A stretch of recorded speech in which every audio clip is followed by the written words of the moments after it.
Hello everyone. आज एक हम लोग सवाल बनाते हैं जिसमें कि एक सोल प्रोप्राइटर से बिजनेस है, उसमें एक नए पार्टनर का एडमिशन होता है, नया एक पार्टनर उस बिजनेस में आता है, उस सोल प्रोप्राइटर से बिजनेस में। तो वो जो गुडविल और कैपिटल का पैसा लेके आया उसके लिए क्या एंट्री तो वही होना है, पर इसमें कुछ अलग है। सवाल ये अलग है कि इसमें दिया गया है कि जो नया पार्टनर आएगा उसके एडमिशन के बाद जो पुराने पार्टनर का जो पहले से जो था उसका कैपिटल, पहले से जो पार्टनर था मतलब बिजनेस का मालिक था, उसका कैपिटल जितना होगा उसके एडमिशन के बाद उसके बराबर वो कैपिटल लेकर के आएगा। ठीक है। और यहाँ गुडविल का वैल्यूएशन करना है फर्म के बिजनेस का, जिसके आधार पर नया पार्टनर जो आएगा उस बिजनेस में वो अपना गुडविल का अमाउंट लेके आएगा। तो पहले देखते हैं सवाल है x commenced his business with a capital of ₹1 lakh on 1 अप्रैल 2018। 1 अप्रैल 2018 को एक्स ने अपना बिजनेस शुरू किया और उसमें वो कैपिटल ₹1 लाख लगा हुआ। During the 4 years ending 31 March 2022 the result of business of his business है ना, यहाँ पे 2 बार बिजनेस लिखे, the result of his business where, ये क्या है, ये जो 4 साल गुजरे, इस 4 साल में जो बिजनेस का रिजल्ट था वो इस तरह से था। क्या था, 2018-19 में था लॉस 10,000 का, पहला साल लॉस हुआ था 10,000 का, फिर 19-20 में प्रॉफिट हुआ था 22,000 का, फिर 20-21 में प्रॉफिट हुआ था 32,000 का, 32,000 का, और फिर 21-22 में जो प्रॉफिट हुआ था 44,000, 44,000। ये 4 साल का रिजल्ट है जिसमें पहले साल लॉस हुआ था, बाकी के साल में प्रॉफिट हुआ। During this period he withdrew ₹10,000 per month in first 2 years। क्या है कि इस दौरान पहले 2 साल में हर महीने वो कितना, तो 1,000 रुपए है ना, 1,000 रुपए, 10,000 नहीं, 1,000 रुपए पर मंथ पर्सनल यूज के लिए पैसा निकाल लेता था, ड्राइंग्स करता था। और उसके बाद एंड देन 1,500 पर मंथ। ठीक है। और उसके बाद वो मतलब पहले 2 साल में कितना, तो 1,000 रुपए पर मंथ वो विड्रॉ करता था पैसा। ठीक है ना। और उसके बाद में वो हर महीने 1,500 रुपए पर मंथ वो विड्रॉ करता है पर्सनल यूज के लिए, ड्राइंग्स करता है वो। ठीक है। आगे on 1 April 2022 Y is admitted into partnership on following terms. और 1 अप्रैल 2022 को एक नया पार्टनर एडमिट हो रहा है उस बिजनेस में। पहले तो वो सोल प्रोप्राइटरशिप बिजनेस था, एक्स का बिजनेस था, उसमें एक नया पार्टनर आ रहा है वाई 1 अप्रैल 2022 को। इन शर्तों पे, क्या शर्त है, goodwill to be valued at 3 years purchase, है ना। गुडविल का वैल्यूएशन जो है वो 3 years परचेज के आधार पे होगा of the average profit of last 3 years। पिछले 3 साल के एवरेज प्रॉफिट के 3 years परचेज के आधार पे गुडविल का वैल्यूएशन होगा। दूसरा, ही will bring his share of goodwill in cash, वो जो अपना गुडविल का पैसा है नगद में लेके आएगा। और अगला कंडीशन क्या, he will bring capital in cash equal to that of X after his admission. और वो अपना जो कैपिटल लेके आएगा उसके एडमिशन के बाद जो एक्स का कैपिटल है उतने के बराबर वो कैपिटल लेके आएगा। तो पहले तो ये गुडविल निकाल लेते हैं कितना लेके आएगा। ठीक है ना। जो भी वो गुडविल लेके आएगा वो एक्स को मिलेगा, क्योंकि और कोई पार्टनर है नहीं। ठीक है ना। जो भी वाई को जो भी हिस्सा मिलेगा वो एक्स वाले से ही कट के मिलेगा ना, तो सारा तो सैक्रिफाइस एक्स ही कर रहा है। तो जो भी वो गुडविल का पैसा लेके आएगा एक्स को मिलेगा, और वो मिलाने के बाद गुडविल का पैसा वो मिलाने के बाद देखेंगे एक्स का कैपिटल कितना हो रहा है और उतना ही कैपिटल वाई को लेके आना है। ठीक है। तो सबसे पहले देखते हैं, पहले गुडविल का वैल्यूएशन कर लेते हैं।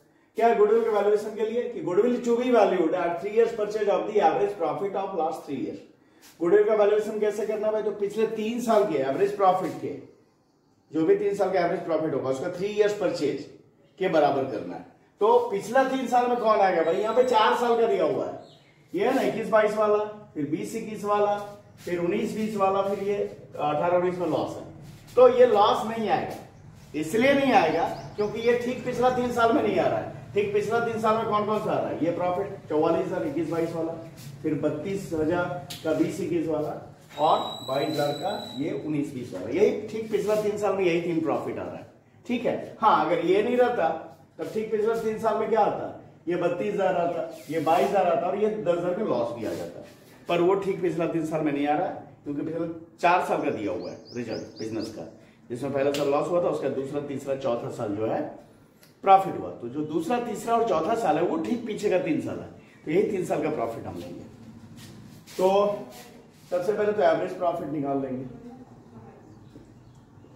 एवरेज प्रॉफिट तो भाई कितना 44,000 प्लस 32,000 प्लस कितना 22,000, ये डिवाइडेड बाई 3, ठीक है ना। तो 3 से डिवाइड करेंगे तो 4 2 6 2 8, पहले जोड़ लिया उधर को ऊपर का, तो 2 3 5 4 9, 98,000 डिवाइडेड बाई 3 मैंने पहले से कैलकुलेट कर रखा है, ये लगभग आएगा 32,667, ये आ गया एवरेज प्रॉफिट। अब इस एवरेज प्रॉफिट के 3 इयर्स परचेज के बराबर गुडविल है ना, तो गुडविल बराबर एवरेज प्रॉफिट मल्टीप्लाई 3, जितना इयर्स परचेज बोलेगा उतना से मल्टीप्लाई कर देते हैं ना। तो यहां 3 इयर्स परचेज बोला तो 3 से मल्टीप्लाई करेंगे, तो यही 32,667 मल्टीप्लाई 3, तो फिर वही 98,000 पे ही पहुंच जाएंगे ना। 3 से पहले डिवाइड किया तो 32,667, फिर 3 से ही मल्टीप्लाई भी कर रहा है तो फिर तो वहीं पहुंचेंगे 98,000 पे, लगभग 98,000 दिया जाएगा। ये हो गया गुडविल। अब इस गुडविल में उसका हिस्सा, चूंकि प्रॉफिट शेयरिंग के बारे में कुछ भी नहीं लिखा है सवाल में, प्रॉफिट कैसे बटेगा, वो जो नया पार्टनर रहेगा वो भी आधा लेगा, मतलब दोनों के बीच में प्रॉफिट, एक्स और वाई के बीच में प्रॉफिट इक्वली बटेगा, ठीक है। तो गुडविल में भी आधा ये देगा, है ना। तो Y share in goodwill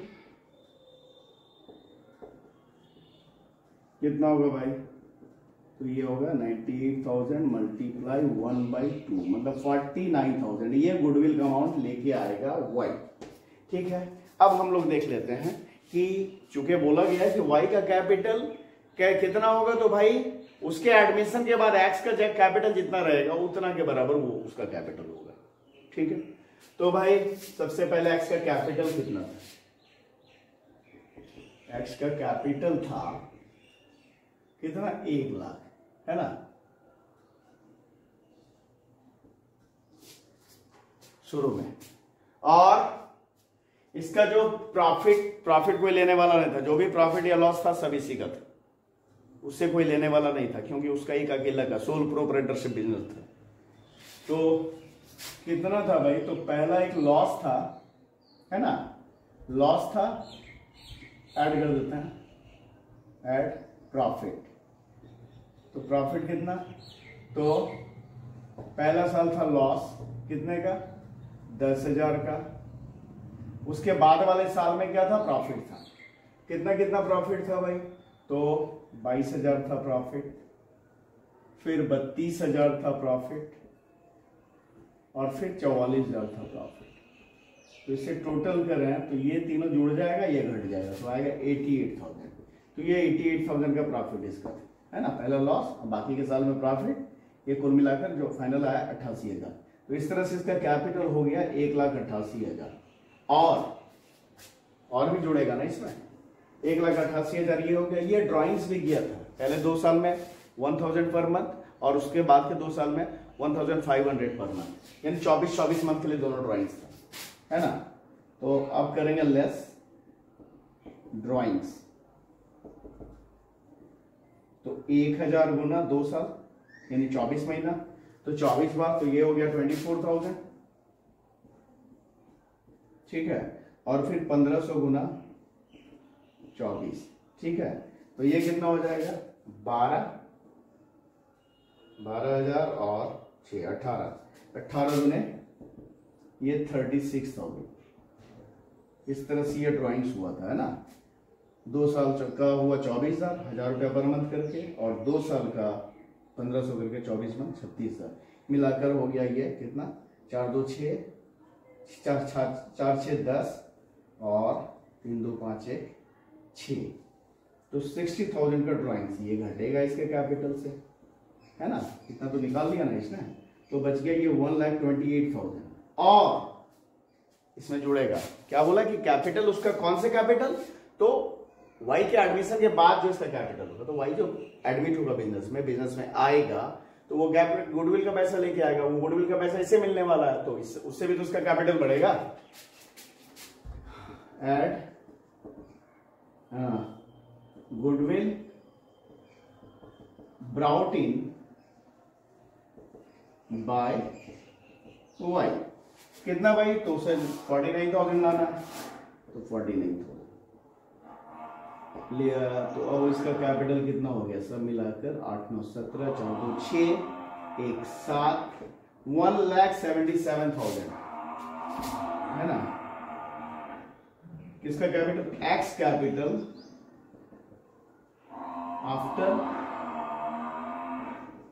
after Y's admission. Y के प्रवेश के बाद एक्स का कैपिटल कितना? 1,77,000। यही कैपिटल उसे लेके आना है और गुडविल भी लेके आना 49,000। समझ में आ गया? अब साधारण से एंट्री कर देना है। क्या होगा भाई? कैपिटल और गुडविल ये दोनों पैसे लेके आएगा। तो जर्नल एंट्रीज कहां हो रहे हैं? In the books of firm. Entries in the books of firm. क्या एंट्री होगा? तो कैश या bank account debit, bank account debit कितना? तो 1,77,000 प्लस 49,000, ये दोनों मिलाकर 49,000 गुडविल का लेके आना वाई को और 1,77,000 कैपिटल का लेके आना। दोनों को जोड़कर कितना हो जाएगा? 2,26,000, 2,26,000 टू क्या? Wise capital account. कैपिटल कितना? 1,77,000, 1,77,000 और टू प्रीमियम फॉर गुडविल कितना? 49,000। ठीक है। being y brought in the amount of capital and goodwill। और ये गुडविल का पैसा किससे मिलना है? तो मिलना है एक्स को। तो premium for goodwill account debit to X capital account कितना हो गया? 49,000। ठीक है। being the amount of goodwill credited to tax capital, ये बन गया। ठीक है।